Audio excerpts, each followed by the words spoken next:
Só convidar quem quiser ver, a gente tem essa coleção de bancos indígenas brasileiros e tem um site, está disponível já no site, que é o www.bancosindigenas.com. Quem quiser ver, fica à vontade, depois quiser visitar, nos procura, a gente organiza.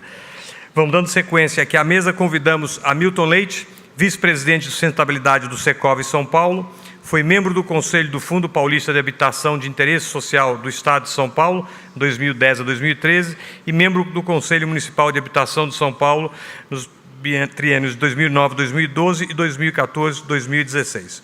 Hamilton, seja bem-vindo.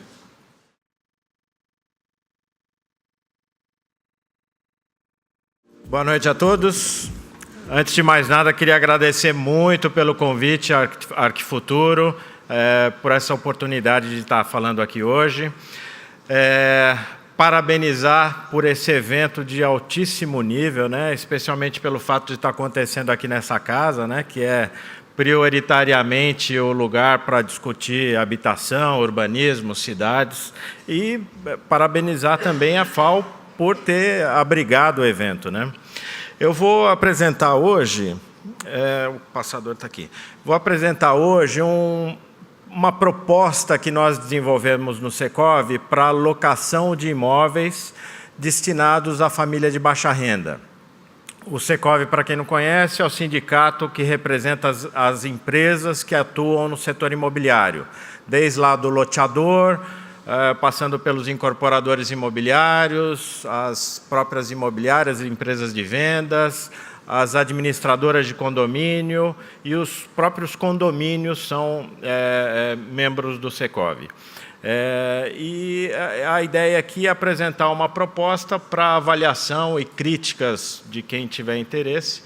Então, nós chamamos esse modelo de lar, locação acessível residencial.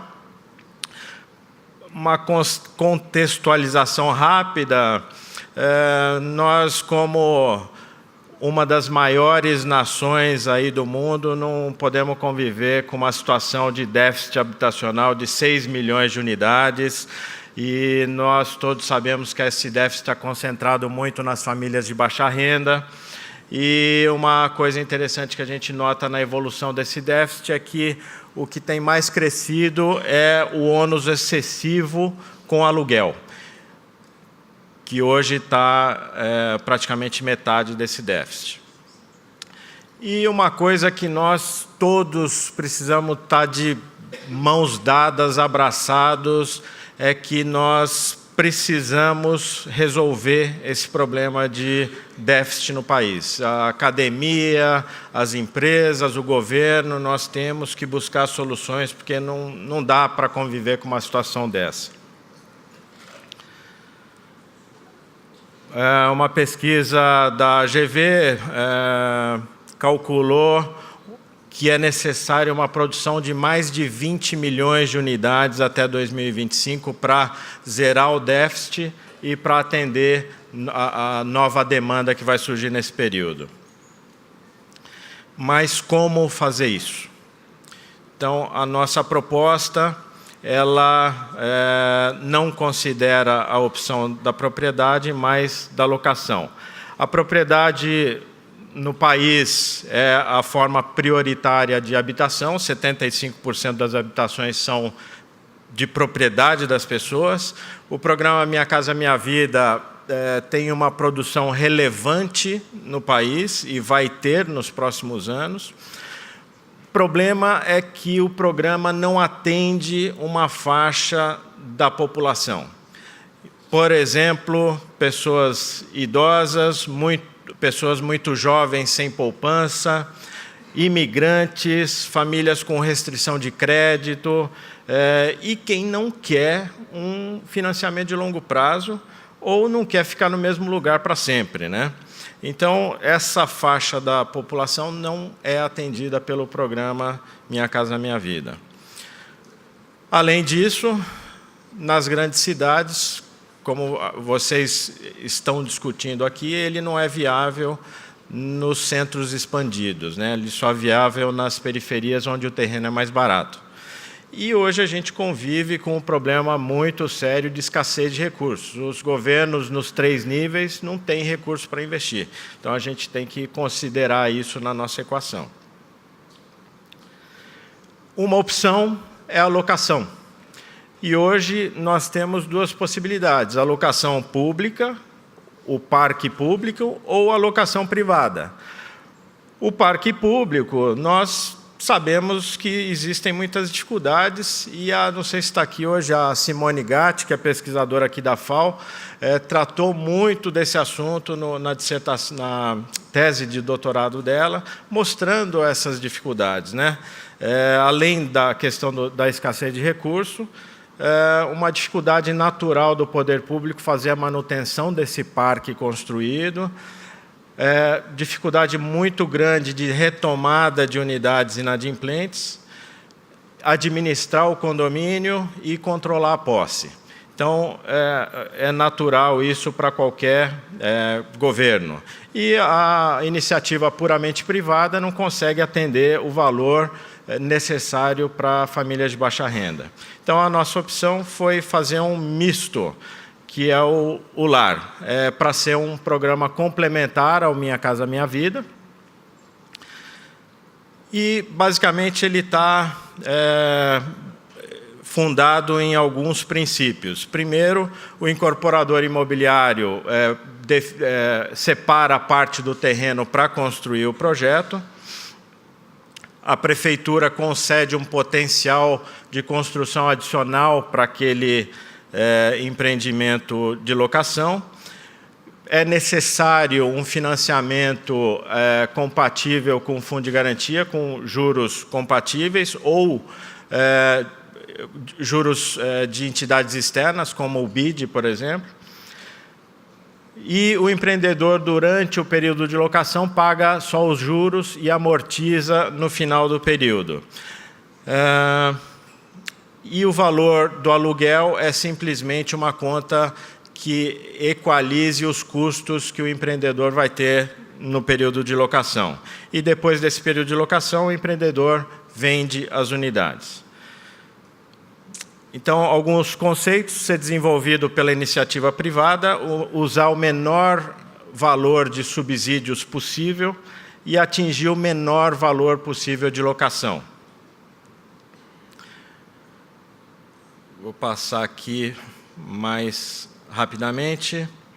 É importante que haja um número mínimo de unidades para que o valor do condomínio, o rateio das despesas comuns, seja o menor possível. Então, o nosso número lá é que seja maior do que 150 unidades.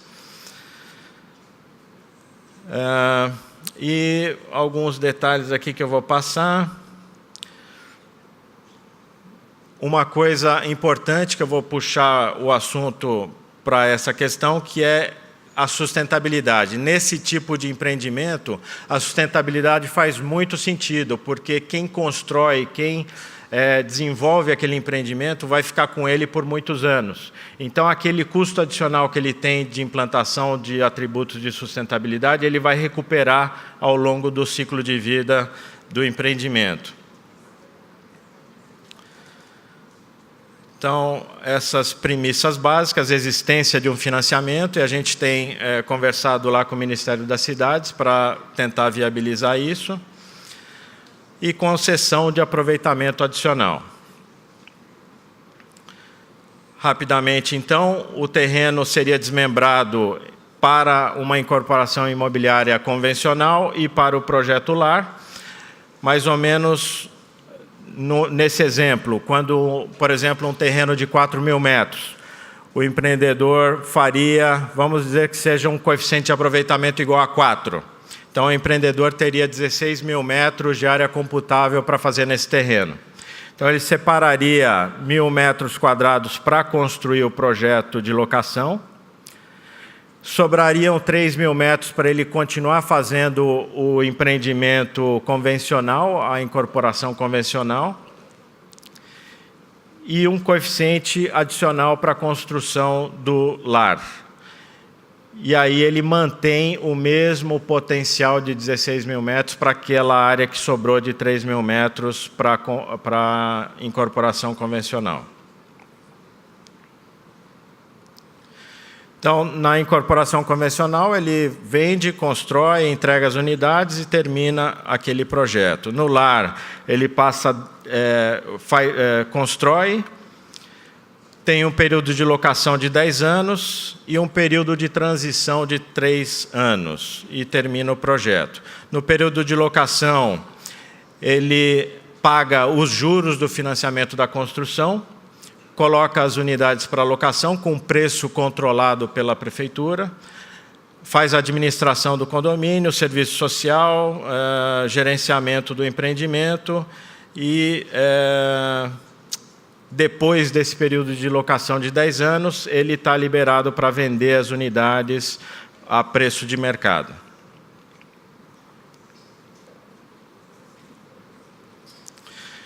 Nós fizemos várias simulações econômico-financeiras, mas, deixa eu mostrar rapidamente aqui, existe um período inicial de investimento, que ele tem o valor do terreno, licenciamento e projetos. No período de locação, a ideia é que os custos durante esse período sejam iguais às receitas de locação. Já estou recebendo um cartão vermelho aqui. Depois, no período aliás, antes, a construção precisa do financiamento para a construção, que tem que ser igual ao custo da construção, e lá no final do período ele tem o retorno com a venda das unidades. Esse é um esquema simplificado, como aqui os custos e as receitas se igualam, ele não entra no cálculo da taxa interna de retorno. Aqui também não, ele vai considerar os investimentos iniciais e o resultado lá no final do período de 10 anos. Então, a partir disso que a gente calcula a taxa interna de retorno. Os resultados que nós chegamos é um valor de locação de R$ 600 por mês, para uma unidade de 33 metros quadrados, de um dormitório. E identificamos algumas dificuldades. Primeiro, preferência das pessoas pela casa própria. Risco de aumento do valor dos terrenos pedido pelo proprietário do terreno quando ele vê que tem um potencial adicional, mas nem todos os terrenos seriam adequados para a produção desse tipo de empreendimento, então não é generalizado esse potencial adicional. Risco da saturação da capacidade de suporte da infraestrutura. Agora, a gente tem que pensar, é um dilema, né? A gente promover essa habitação nos centros expandidos ou o Minha Casa lá que está nas periferias. E uma possível restrição de moradores de bairros nobres para a implantação desse tipo de projeto, porque vai trazer famílias de baixa renda para bairros mais valorizados. E talvez a principal dificuldade seja o fato de que a família tem que desocupar aquele empreendimento depois de 10 anos. Então, para onde aquela família vai? Isso seria um grande problema se houver um empreendimento lar. Mas a ideia é que haja uma produção crescente e constante para que exista um colchão de estoque de unidades para locação.